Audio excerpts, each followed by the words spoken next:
Hi friends, so this is Archana. I am again here with my Somnath Yatra part 2. In my part 1 of Gujarat and Somnath Yatra, आपको मैंने अहमदाबाद और सोमनाथ के बारे में बताया और वहाँ के local places and Somnath temple घूमने के बाद नेक्स्ट डे आप कैसे कहाँ कहाँ जा सकते हैं ये मैं आज आपको अपनी इस पार्ट 2 वीडियो में बताने वाली हूँ। सोमनाथ टेम्पल घूमने के बाद हमने नेक्स्ट डे गिर नेशनल पार्क जाने का प्लान किया। आप शेयरिंग टैक्सी ले सकते हैं, आप पर्सनल टैक्सी ले सकते हैं। सोमनाथ से गिर नेशनल पार्क की जो टोटल डिस्टेंस है वो 44 किलोमीटर्स है। तो अराउंड 1 घंटे या 1.5 घंटे में आप ये सफ़र आराम से तय कर सकते हैं। हमने भी पर्सनल टैक्सी की थी ताकि अगर आने में लेट हो जाए तो कोई प्रॉब्लम ना हो। टिकट्स आप ऑनलाइन बुक कर सकते हैं। टिकट्स पर सफारी वेरी करता है 4500 से 6500 में, depend also on the how much rush is there. जो सफारी बेसिकली है 7-8 लोग आराम से एक सफारी में आ सकते हैं। पूरी फैमिली के लिए आप ले सकते हैं। हमने 2 बड़े और 2 बच्चों के हिसाब से पूरी सफारी की थी। जो सफारी है अपने आप में एक डिफरेंट काइंड ऑफ एक्सपीरियंस है। हमने पहले भी कई सफारी की हैं, बट गिर में जो सफारी का एक्सपीरियंस था वो बिल्कुल ही डिफरेंट था। बहुत आराम से बहुत सारे एनिमल्स को हमने लाइव देखा।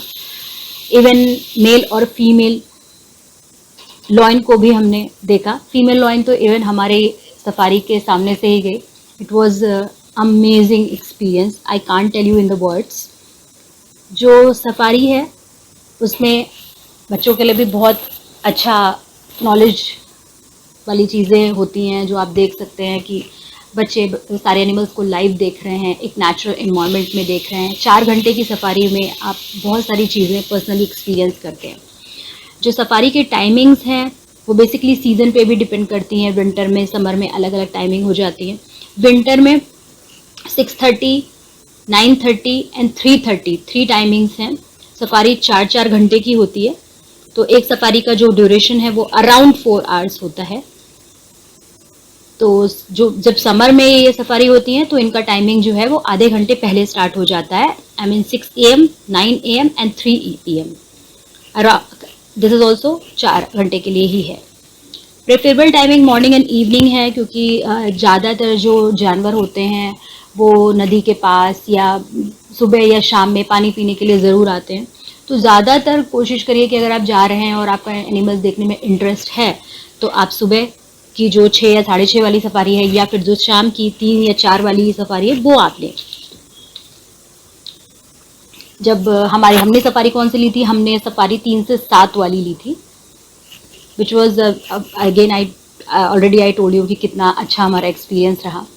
तो उसके बाद हम वहाँ से जब कार से हमारी जो पर्सनल टैक्सी हमने बुक करी थी वहाँ से हम होटल में वापस आ रहे तो डिनर भी रास्ते में बहुत सारे ऑप्शंस थे। अगेन गुजराती थाली के 150 रुपीज़ में हमने गुजराती भोजन किया था। It was very very nice और बहुत ही हाइजीनिक, बहुत सारी वैरायटी, बहुत सारे चीज़ों को हमने बहुत ही रिजनेबल प्राइस में लिया। तो काफ़ी अच्छा था, वेरी स्मूथ ट्रिप और बहुत ही अच्छा experience. Then we came back to hotel और उसके बाद नेक्स्ट डे मॉर्निंग में हमने दीप जाने का प्लान बनाया। सो बेसिकली सोमनाथ आकर हमने सोमनाथ टेम्पल गए, लोकल प्लेसेस में गए। उसके बाद हम नेक्स्ट डे दीप गए, नेक्स्ट डे गिर टेम्पल गए। तो इतनी सारी चीज़ें आप आराम से 3 दिन में कवर कर सकते हैं। दीप जाने के लिए भी हमने पर्सनल टैक्सी करी। जो डिस्टेंस है सोमनाथ से दीप की 84 किलोमीटर की है और अराउंड 2 घंटे का टाइम लग जाता है। उसके बाद सब वहाँ पर क्या क्या चीज़ें हम जा सकते हैं। सबसे पहले हम गए गंगेश्वर टेम्पल। ये टेम्पल की मान्यता है 5 पांडवों ने इसको बेसिकली स्थापित किया था, इसीलिए यहाँ पर 5 शिवलिंग हैं। ये जो शिवलिंग हैं ये एक जस्ट समुद्र के किनारे ही हैं। तो जब लहरें आती हैं समुद्र से टकराकर जब शिवलिंग के पास से निकलती हैं, वो अद्भुत नज़ारा मैं आपको शब्दों में बयान नहीं कर सकती। जब भी समुद्र में हाई टाइड आता है तो ये अद्भुत नज़ारा तभी देखने को मिलता है। तो लोग वहाँ पर इंतज़ार करते हैं कि कब हाई टाइड आएगा और हम ऐसे देखेंगे कि लहरें आकर पत्थर से टकराकर और समुद्र शिवलिंग के ऊपर से निकल रही हैं। It was very amazing. वहाँ पर बेसिकली एक केव है सी बीच पर, और उसी केव में जो बड़े पत्थर हैं उनसे लहरें आकर टकराती हैं।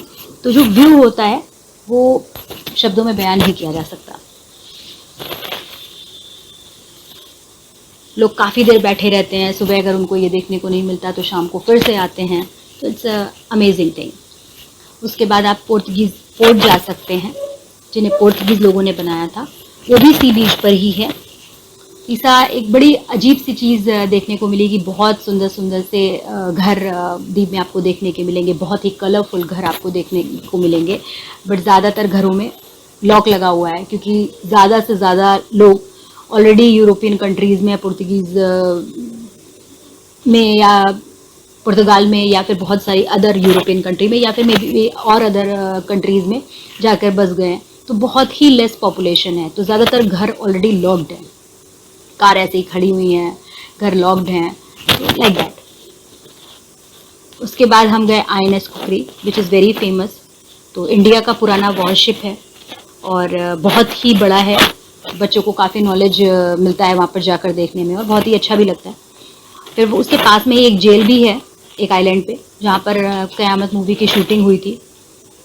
तो वो भी आप देख सकते हैं। आई मीन वहाँ जाना अलाउ नहीं है, बट हाँ दूर से आप देख सकते हैं। फिर एक बीच है नागाओ बीच, जहाँ पर बहुत सारे, जिसको भी वाटर स्पोर्ट्स में इंटरेस्ट है वो वहाँ पे जाकर वाटर स्पोर्ट्स कर सकता है। So different kind of lots of water sports are there, so you can experience there also, and you can spend some more time in the evening. Sunset and sunrise also you can experience on the beach. जैसे कि आप किसी भी बीच पे कर सकते हैं, ऐसे ही सेम आप वहाँ पर भी इंजॉय कर सकते हैं। देन होल डे आपका आराम से द्वीप में लगता है, क्योंकि बहुत सारी चीज़ें हैं, एज आई टोल्ड यू कि ये प्लेसेस देखते देखते सुबह से शाम कब हो जाती है आपको पता ही नहीं चलता। सो इस तरह से सोमनाथ में रहकर आप द्वीप में भी ये चीज़ें कर सकते हैं। सो मेरा एक्सपीरियंस बहुत ही अच्छा रहा सोमनाथ टेम्पल जाने के बाद, गिर जाने का, और उसके बाद द्वीप जाने का। और उसके बाद हमारा प्लान था कि हम द्वारका जाएंगे और फिर हम द्वारकाधीश के दर्शन करेंगे, जो कि मैं आपको अपने थर्ड पार्ट में बताने वाली हूँ। सो आई होप कि आपको मेरा ये वीडियो अच्छा लगा होगा, और अगर अच्छा लगा हो तो please like, share and comment and also subscribe.